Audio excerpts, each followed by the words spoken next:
Hi అండి, welcome to our channel. నేను మీ నివాస్ వాల్మీకి. ఈరోజు టాపిక్ ఏంటంటే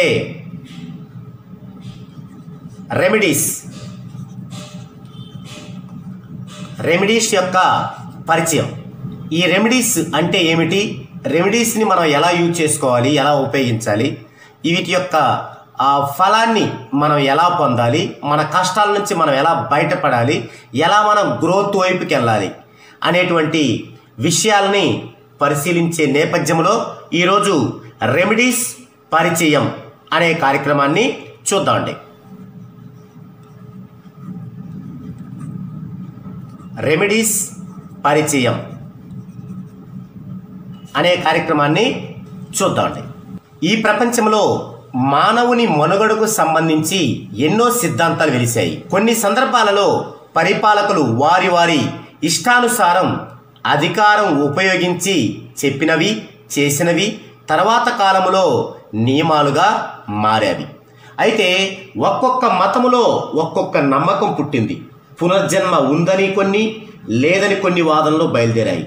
మానవుడి ప్రపంచంలో అనుభవించే కష్ట సుఖాలకు కారణం అతని చర్యలే అనే సిద్ధాంతం బయలుదేరింది. అతని యొక్క చర్యలే అనే సిద్ధాంతం బయలుదేరింది.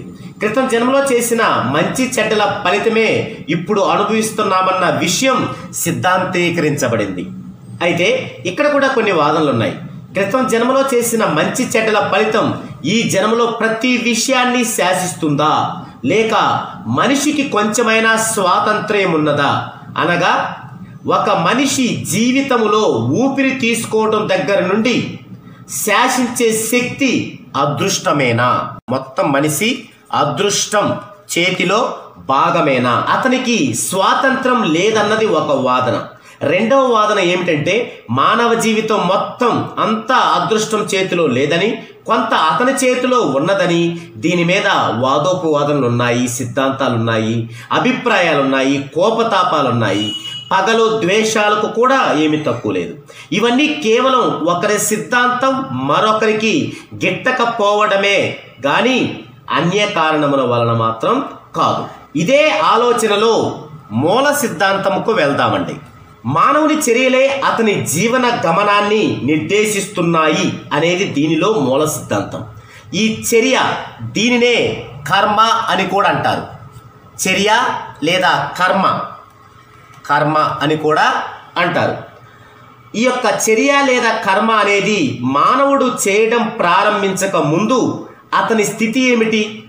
ఆ స్థితి తప్పనిసరిగా మంచి చెడులకు అతీతమైనదే కదా. ఇంకా వివరంగా చెప్తాను. మనిషి జన్మనెత్తడం ప్రారంభించక ముందు మొట్టమొదట జన్మలో అతడు కర్మ వలన కానీ ఇంకే శక్తి వలన కానీ నిర్దేశించబడిన పనులు చేయలేదు కదా. సంపూర్తిగా తనకు తోచింది చేసి ఉంటాడు. అనగా అతనికి 100% స్వేచ్ఛ ఉన్నట్లే కదా. మరి ఈ 100% స్వేచ్ఛ ఎలా తగ్గింది? ఈ స్వేచ్ఛ మనిషి చేసే చెడు పనుల వలన తగ్గింది, అంతేగాని పూర్తిగా పోలేదు. తిరిగి మనిషి తన మంచి కార్యాల వలన 100% స్వేచ్ఛను పొందాలి. ఈ స్వేచ్ఛ అంటే ఫ్రీడమ్ అంటే ఏమిటి? కర్మ లేదా అదృష్టము నుంచి స్వేచ్ఛ వస్తుంది. ఈ 100% స్వేచ్ఛను పొందటానికి మానవుడు ఎన్నో జన్మలు ఎత్తవలసి వస్తుంది. ఇన్ని జన్మలు ఎత్తడానికి కారణం ఒక్కటే, తన ఏ జన్మలోనూ మనిషి 100కి 100% మంచినే ఆచరించలేకపోతున్నాడు. మంచి చెడుల మిశ్రమము వలన 100% స్వేచ్ఛను పొందలేకపోతున్నాడు. దీని వలన కొంత శాతం మనిషి అదృష్టము లేక కర్మ లేక ప్రారబ్ధము అనే దానికి బానిసయే.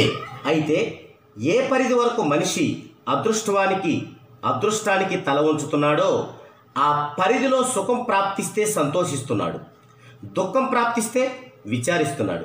అంతటితో ఆగక తన దుఃఖానికి కారణములను అన్వేషించి ఆ దుఃఖాన్ని పోగొట్టుకోవడానికి విరుగుడేమైనా ఉన్నదా అన్న పరిశీలన ప్రారంభించాడు.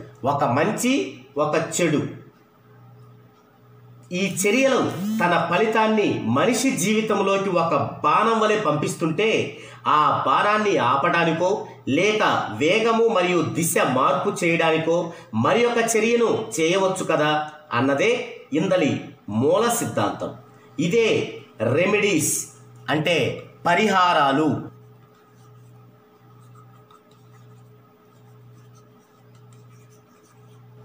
అయితే ఇచ్చిన ఒక ముఖ్య విషయం ఆలోచించవలసి ఉంది. మనిషి 100% స్వేచ్ఛా స్థితిలో ఉన్నాడా? మనిషి 100% స్వేచ్ఛా స్థితిలో ఉన్నప్పుడు అతనిని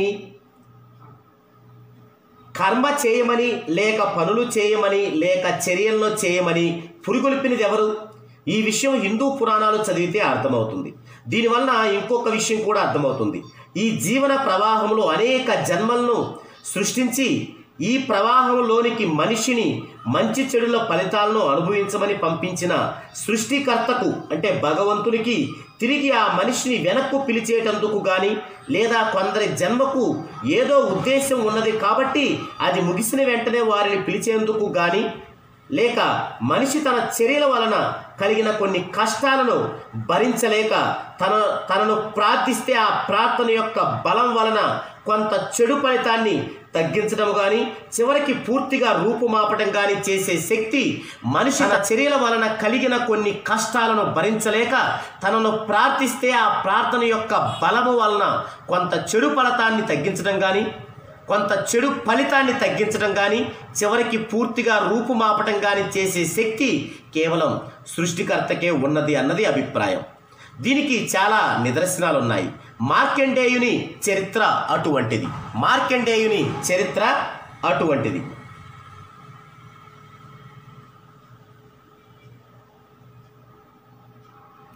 మొఘలు వంశంలో జన్మించిన హుమయూన్కు జబ్బు చేస్తే అతని తండ్రి బాబర్ భగవంతుని ప్రార్థించి తను మరణించి కొడుకును బ్రతికించుకున్నది మరి ఒక నిదర్శనం.